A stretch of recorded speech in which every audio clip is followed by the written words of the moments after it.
Municipal ఎన్నికల్లో నిజామాబాద్, కరీంనగర్ ఈ 2 municipal కార్పొరేషన్స్‌లో గట్టి పోటీ ఇచ్చిన బీజేపీ ఒక్క మున్సిపాలిటీని కూడా గెలుచుకోలేకపోవడం అన్నది మరి బీజేపీకి అర్బన్ ప్రాంతాల్లో ఉన్న ఆదరణ ఏ స్థాయిలో ఉందో మనకు అర్థమవుతుంది. సాధారణంగా బీజేపీ అనగానే అర్బన్ ప్రాంతాల్లో ముఖ్యంగా పట్టణాలు, నగరాల్లో ఎక్కువ మంది ఓటర్లు బీజేపీ వైపు ఉంటారని, బీజేపీ వైపు మొగ్గు చూపుతారని ఒక ఒపీనియన్ ఉంటుంది అందరికీ.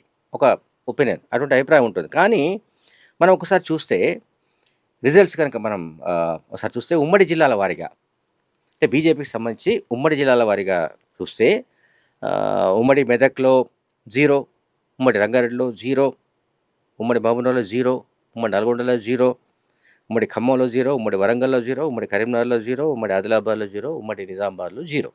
ఇది మున్సిపాలిటీలు ఏవి ఒక్కటి కూడా రాలేదు. ఇంకా కవిత మద్దతుతో ఆల్ ఇండియా ఫార్వర్డ్ బ్లాక్ తరపున కవిత మద్దతుతో పోటీ చేసిన వాళ్ళు మెజార్టీ గెలిచిన కారణంగా జోగులాంబ గద్వాల జిల్లాలోని వడ్డేపల్లి మున్సిపాలిటీ కవిత కైవసమైంది. సో బీజేపీ కంటే కవిత బెటర్ అనే అభిప్రాయం కూడా మనకు కలగక తప్పదు. అంటే ఈ మున్సిపల్ ఎన్నికల ఫలితాల ట్రెండ్ చూస్తే మనకు అర్థమవుతుంది. అయితే ఇప్పుడు బీజేపీకి చెందిన నిజామాబాద్ ఎంపీ ఏం మాట్లాడుతున్నారో ఒకసారి చూద్దాం.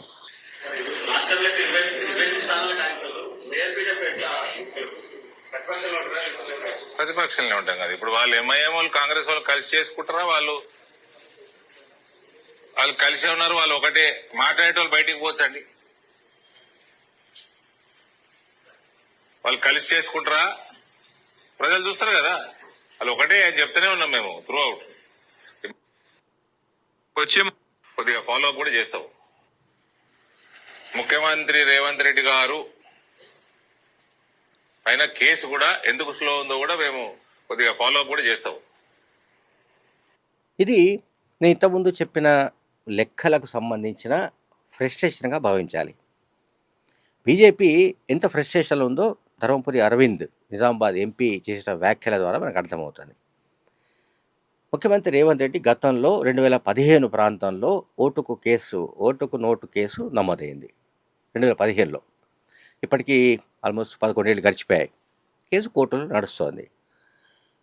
అయితే ధర్మపురి అరవింద్ చెప్తున్నది ఏమిటి? ఈ కేసు ఎందుకు స్లోగా ఉందో మేము చూస్తాము.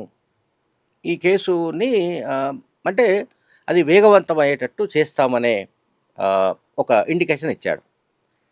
ఈ కేసు ఎందుకు నెమ్మదిగా సాగుతోందో చూస్తామంటున్నాడు. అంటే ఆయన కోర్టులను తప్పుపడుతున్నాడా? లేకపోతే ఎవరిని తప్పుపడుతున్నాడు? కోర్టుల్లో ఏళ్లకు ఏళ్ళు అనేక కేసులు పెండింగ్లో ఉన్నాయి. అనేక కేసులు పరిష్కారం కాకుండా ఉన్నాయి. అనేక కేసుల్లో తీర్పు ఏళ్ల తరబడి పెండింగ్లో ఉన్న విషయం ధర్మపురి అరవింద్కు తెలియంది కాదు. అయితే ఇక్కడ ఓటుకు నోటు కేసు అనే దాన్ని ప్రస్తావిస్తూ దాన్ని మేము మళ్ళీ తవ్వి తీస్తాము అండ్ మళ్ళీ తవ్వి తోడుతాము, ఈ కేసు ఎందుకు స్లోగా జరుగుతుందో దీని సంగతి ఏందో చూస్తాము అంటే మనం ఎట్లా అర్థం చేసుకోవాలి? ఇది ఫ్రస్ట్రేషన్లో మాట్లాడుతున్న మాటలుగానే మనం అర్థం చేసుకోవచ్చు. ఎందుకంటే బీజేపీ దాదాపుగా 2 ఏళ్లుగా తెలంగాణలో చేస్తున్న పని ఏంటంటే నెక్స్ట్ అధికారంలోకి మేమే వస్తాము, మేమే ప్రత్యామ్నాయం. ఎవరు? కాంగ్రెస్ పార్టీకి, బీఆర్ఎస్ పార్టీకి మేమే ప్రత్యామ్నాయం అని బీజేపీ చెబుతూ వస్తుంది. బీజేపీ నాయకులు చెబుతూ వస్తున్నారు. కానీ ప్రజల్లో వాళ్లకున్న ప్రజల సపోర్ట్ అనేది మనకు ఎట్లా తెలుస్తుంది? దానికి సంబంధించిన కొలమానం ఏమిటంటే ఎన్నికలు. ఏ ఎన్నికలు కావచ్చు, పంచాయతీ ఎన్నికల, మున్సిపల్ ఎన్నికల, లేకపోతే అసెంబ్లీ ఎన్నికల, లోక్సభ ఎన్నికల అనేది అది ఎన్నికలు ఏవైనా కూడా అందులో వచ్చే ఫలితాలు, అందులో సాధించే విజయాలు, వాటికి సంబంధించి మనం ఒక స్కేల్గా తీసుకోవాలి, అదొక ప్రమాణంగా తీసుకోవాలి. ఇప్పుడు బీజేపీ నేను చెప్పాను, ఒక మున్సిపాలిటీ కూడా సాధించలేదు. 2 మున్సిపల్ కార్పొరేషన్లో ఆధిక్యాన్ని సాధించింది, పట్టు సాధించింది. ఓకే. అయితే మరి మిగతా చోట్ల పరిస్థితి ఏమిటి? ఎందుకు డీలా పడిపోయింది? ఎందుకు బీజేపీ పుంజుకోలేకపోతోంది అనేది ఆ పార్టీ రివ్యూ చేసుకోవాలి, ఆ పార్టీ ఆత్మపరిశీలన చేసుకోవాలి. అంతే తప్ప రేవంత్ రెడ్డి కేసు తవ్వి తీస్తాం అని అంటే ఇది కోర్టులను కించపరిచినట్లే అనేది విశ్లేషకులు అంటున్నారు. 2 ఆహ్, ఈ ఈ కేసులన్నీ గూడా అంటే ఆంధ్రప్రదేశ్ మాజీ ముఖ్యమంత్రి జగన్మోహన్ రెడ్డి కేసు గానీ, లేకుంటే ఓటుకు నోటు కేసు కానీ, అది ఎన్నికల సమయంలో జరిగిన కేసు. అది ఎన్నికల కేసుగా చెబుతున్నారు. ఆ వాదనలు జరుగుతున్నాయి. సుప్రీంకోర్టులో కేసు ఉంది.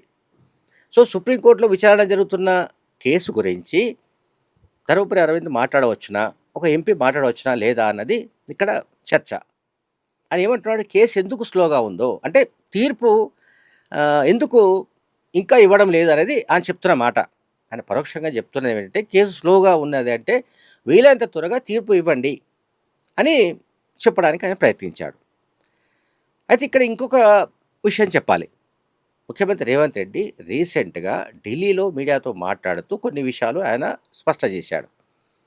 ఒకటి, కాళేశ్వరంపై జస్టిస్ పీసీ ఘోష్ కమిషన్ జరిపిన విచారణ నివేదిక, నేషనల్ డ్యామ్ సేఫ్టీ అథారిటీ ఇచ్చిన నివేదిక, విజిలెన్స్ కమిషన్ ఇచ్చిన నివేదిక, వీటన్నిటిని బేస్ చేసుకొని సిబిఐ విచారణ జరపాలంటూ అసెంబ్లీ కూడా తీర్మానం చేసి 6 నెలలు గడిచిపోయాయి. మీరు కనుక మాకు ఛాన్స్ ఇవ్వండి, సిబిఐ విచారణకు మాకు చెప్పండి, మేము సిబిఐ విచారణ జరిపేసి 48 గంటల్లో కేసీఆర్ని అరెస్ట్ చేసి లోపల పారేస్తామని చెప్పిన వాళ్ళు ఎవరు? ఇదే కిషన్ రెడ్డి, ఇదే బండి సంజయ్, ఇదే ధర్మపురి అరవింద్.